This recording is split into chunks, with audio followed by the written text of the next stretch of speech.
Hello everyone, আশা করি তোমরা সবাই খুব ভালো আছো। আমিও খুব ভালো আছি। আর অনেক দিন পর আমি একটা ব্লগ নিয়ে এসেছি। আর এই ব্লগটা আমার জন্য খুবই ইন্টারেস্টিং। তো আমরা এই প্রথমবার যাচ্ছি দক্ষিণেশ্বর মন্দির। আমরা বলতে আমি আর মা, মাসি, বোন ওরা সবাই আগেই চলে গেছিলো ঘুরতে। তো আমরা এখন বাড়ির থেকে বেরিয়ে গিয়েছি আর যাচ্ছি স্টেশনের দিকে। আর দেখো স্টেশনটা একদম বাড়ির সামনেই, দেখা যাচ্ছে ওইদিকে ট্রেন যাচ্ছে। আর এই যে আমার বোন আর মাসি আর ভাই, মা সামনে যাচ্ছে আর আমি মানে আমার তো এত আনন্দ লাগছে কি বলবো। আর এই রাস্তাটা দিয়ে মাসির বাড়ি যখনই আসি তখনই যাতায়াত করি, আমার এত ভালো লাগে, পুরো সুন্দর একদম আলাদাই। আর আমরা স্টেশনে এসে গিয়েছি আর এসে দেখছি পুরো কুয়াশা হয়ে গেছে। মানে এইরকম কুয়াশায় যাতায়াত করা মানে ভীষণ বিরক্তকর। আর তারপরে উল্টো দিক থেকে সেই টাইমেই যাচ্ছে বন্দে ভারত, আমরা সেটাও দেখছিলাম, বেশ মজা লাগছিল দেখতে। আর দেখো কটা টাইম বাজে, 7টা 23। এখন অবধি আমাদের ট্রেন আসেনি, আমাদের ট্রেন আসার টাইম ছিল 7টা 15। ফাইনালি আমরা ট্রেনে উঠে পড়েছি আর বাইরের কুয়াশাটা জাস্ট দেখো, পুরো সাদা হয়ে গেছে, কিচ্ছু দেখা যাচ্ছে না। ট্রেনটা ফাঁকাই ছিল, তাই সুন্দর আমরা বসার জায়গা পেয়ে গেছিলাম। আমার ভাই এখানে বসে বসে পাঁপড় খাচ্ছে সকালবেলাতেই। তো আমরা নেমে পড়েছি বেলুড়, এখান থেকেই আমরা যাব দক্ষিণেশ্বর।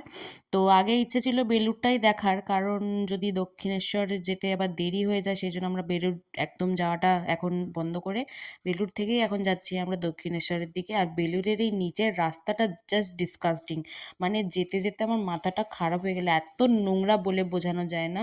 আর ওপর দিয়ে ট্রেন যাচ্ছে, নিচে দিয়ে আমরা যাচ্ছি, আর এত জল ওইখানটায়, মানে গা একদম প্যাচ প্যাচ করছিল যাকে বলে। তো যাই হোক, এইভাবেই আমরা ওখান থেকে বেরিয়ে এখন টোটো করে চলে এসেছি বেলুড় মঠের সামনে। আমাদের যেহেতু সকাল থেকে কিছুই খাওয়া দাওয়া হয়নি, তাই আমরা ঠিক করলাম যে এখন ওই ভেতরে যাব না, এখানে আগে তাড়াতাড়ি সামনে দোকানগুলো রয়েছে কিছু খেয়ে নিই, কারণ খেয়ে দিয়ে না যেতে পারলে কখন পুজো দেওয়া হবে তার নেই ঠিক। তাই আমরা একটা নিরামিষ দোকান দেখে বসে গিয়েছিলাম খেতে। আর কচুরি আর তরকারি নিয়েছিলাম, আর বিশ্বাস করো তরকারিটা জাস্ট আমার একদম ভালো লাগেনি, বাট কি করব, খেতে তো হবেই। তো খেয়ে দিয়ে আমরা এখন ফুটপাথ ধরে হাঁটা স্টার্ট করেছি।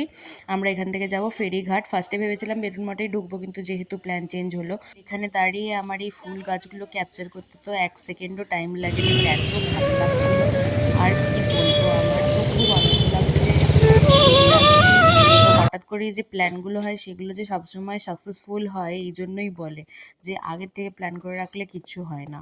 তো আমরা এখন যাচ্ছি সোজা, আর এখানে সামনের রাস্তাগুলো দিয়ে এত ভালো ভালো ব্রিটিশ আমলের বাড়ি রয়েছে যে আমার এত ভালো লাগে। আর এরকম টাইপের হেরিটেজ বাড়ি দেখতে আমার ভীষণ ভালো লাগে। আর ওখানে দেখতে দেখতে যাচ্ছিলাম, বাড়ির সামনের দিকটা তো আরও অপূর্ব, যেটার ভিডিও আমি নিতে পারিনি কারণ সবাই মিলে তাড়া লাগাচ্ছিল। তারপর আমরা চলে এসেছি ফেরিঘাট, আর এখান থেকে আমরা ফেরি ধরবো। তো আমাদের পার হেড টিকিট পড়েছিল 11 টাকা করে, বিশেষ কিছু নয়। আর এখান থেকে আমরা যাচ্ছি এখন সামনের দিকে গঙ্গা দেখবো বলে। আর বিশ্বাস করো এত ঠান্ডা হাওয়া, মানে আমি বলে বোঝাতে পারছি না। গরমকালে এই হাওয়াটা তো দারুণ, কারণ শীতকালের জন্য ভীষণই বেদনাদায়ক। আমাদের তো অবস্থা খারাপ হয়ে গিয়েছিলো, এতটাই ঠান্ডা লাগছিল।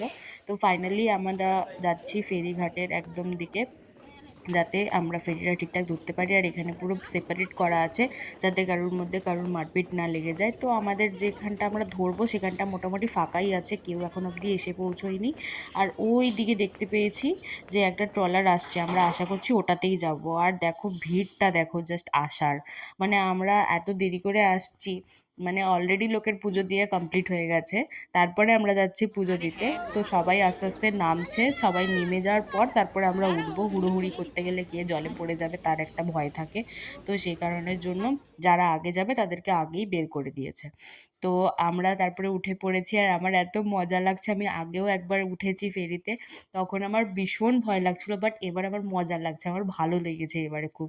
তো আমি যাচ্ছিলাম, মাকে বোঝাচ্ছিলাম, এই সেই বোনদেরকে বোঝাচ্ছিলাম, আর সবাই খুব এক্সাইটেড, আমার ভাইয়ের মুখটা দেখো জাস্ট। তো আমরা জলে যাচ্ছি আর এত ভালো লাগছে, এত সুন্দর হাওয়া, খালি কুয়াশার জন্য বাইরের কিচ্ছু বুঝতে পারছি না আমরা।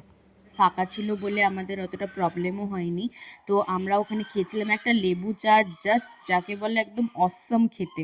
আর তারপর আমরা একদম বালি ব্রিজের নিচে চলে এসেছি, মানে বলতে গেলে একদম যেখানে নামবো সেখানেই চলে এসেছি। মোটামুটি 30 মিনিটসের আমাদের জার্নি ছিল ফেরিতে, কারণ এর থেকে বেশি আমার লেগেছে বলে মনে হয় না। তারপরে ঠিকঠাক এখন বলতে পারছি না কখন কতক্ষণ লেগেছে। তো আমরা এই দেখো যাচ্ছি, আর ওই দেখো দূর থেকে দেখা যাচ্ছে দক্ষিণেশ্বরের মায়ের মন্দির। আমার যে কি ভালো লাগছে, আমার কতদিনের যে আসার শখ। আর ওই দিকের ফেরিঘাটের যেখানটা, ওইখানটা তো পুরো ভিড়, এত লোক মানে ফিরে আসছে আর আমরা যাচ্ছি সব। আমি তো খালি ভাবছি মন্দিরে গিয়ে কতটা ভিড় দেখতে পাবো। তো আমরা এখন হাঁটছি পুরোটা, এখন অনেকটা রাস্তা হাঁটতে হচ্ছে কারণ জলের ওপর দিয়েই অনেকটা রাস্তা। তো হেঁটে হেঁটে আমরা প্রায় মন্দিরের সামনেই চলে এসেছি, আর এখানে রয়েছে অনেকগুলো মন্দির, সেগুলোকেও দর্শন করলাম। আর উল্টো দিকেও রয়েছে অনেক দোকান, যে দোকানগুলো দেখলেই আমার মনে হয় কিছু কিনি কিছু কিনি, এরকম একটা ব্যাপার হয়ে যায়। কিন্তু এখন কিছু কিনবো না, এখন যাচ্ছি আমরা ডিরেক্টলি পুজো দিতে। তো ওখানে এসে গিয়েছি, কয়েকটা ডালা দাদা বোঝাচ্ছিল কি কি নিলে কি কি হতে পারে বা কত দাম পড়তে পারে। তো আমরা পুজো দিয়েছি, আর ভিতরে এসে যখন দাঁড়িয়েছি তখন দেখো ভিড়টা কেমন। আমরা যখন পুজো দিয়েছি প্রায় 2 ঘন্টা আমাদেরকে দাঁড়িয়ে থাকতে হয়েছে যে পুজো দেব বলে। আর এত ভিড় মানে আমি বলে বোঝাতে পারবো না। যেহেতু আমরা গিয়েছিলাম শনিবার, আমাদের প্ল্যানিংই এমন দিনে হয়েছে যে আমার মাথাতেই ছিল না যে শনিবার আমরা গিয়েছি। তো সেখানে গিয়ে আমরা ভালো করে পুজো তো দিতে পেরেছি ঠিকই, কিন্তু প্রচণ্ড ভিড় ছিল।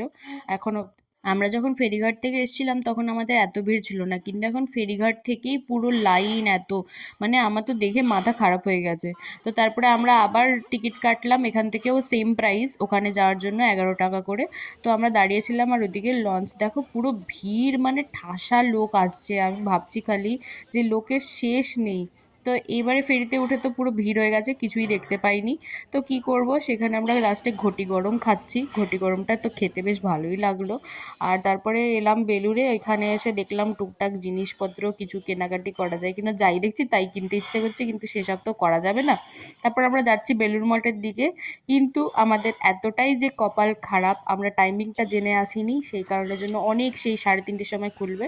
তো আমরা টুকটাক একটুখানি আইসক্রিম খেয়ে কিছু কেনাকাটা করছিলাম, ব্যাগ ট্যাগ দেখছিলাম। ব্যাগের প্রাইসগুলো মোটামুটি ভালোই ছিল, মোটামুটি কমই ছিল, কিন্তু ব্যাগ খুব ভালো ছিল। তো আমরা 2-3টে ব্যাগ এখান থেকে তুলেই নিয়েছি। আর তারপরে আমরা খেয়েছিলাম একটুখানি লাঞ্চে পরোটা, মারা ভাত খেয়েছিল। তো এই খেয়ে আমরা চলে এসেছিলাম বাড়ি, কারণ বেলুড় মঠ তখনও খোলেনি।